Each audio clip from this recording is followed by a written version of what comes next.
નમસ્કાર દર્શક મિત્રો, આજે 8મી ઓગસ્ટ છે.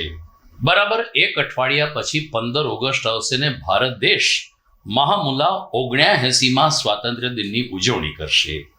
15 ઓગસ્ટ 1947ના રોજ આપણે આઝાદ થયા, પરંતુ તેનો પાયો 8 ઓગસ્ટ 1942ના રોજ નખાયો હતો કે જ્યારે આપણા આગેવાનો, આપણા નેતાઓએ બ્રિટિશરોને એટલે કે અંગ્રેજોને ભારત છોડો, ક્વિટ ઇન્ડિયાનું એલાન આપ્યું અને એ લગભગ 7 થી 8 વર્ષ સુધી લડાઈ ચાલીને સરવાળે આપણે આઝાદ થયા. આજે 8મી ઓગસ્ટ છે એટલે આપણે દિવસને યાદ કરીએ.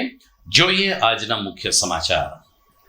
વિશ્વ પ્રસિદ્ધ યાત્રાધામ સોમનાથ પ્રયાગરાજ ટ્રેનનું જુનાગઢ જંકશન ખાતે સ્વાગત કરવામાં આવ્યું. જો કે ટ્રેન સુવિધા કેટલી લાંબી ચાલશે તે મોટો પ્રશ્નાર્થ. રાષ્ટ્રીય હાથશાળ દિવસ નિમિત્તે ભાજપ દ્વારા હાથ વણાટની વસ્તુઓની સામૂહિક ખરીદી કરવામાં આવી. હવે 2 ઓક્ટોબરે ફરી ખાદી ભવન જશે આ આગેવાનો. સકરબાગ ઝૂમાં માતા વિહોણા સિંહ બાળનો શ્રેષ્ઠ ઉછેર કરીને પ્રવાસીઓ માટે ડિસ્પ્લે શેડમાં ખુલ્લા મૂકવામાં આવ્યા.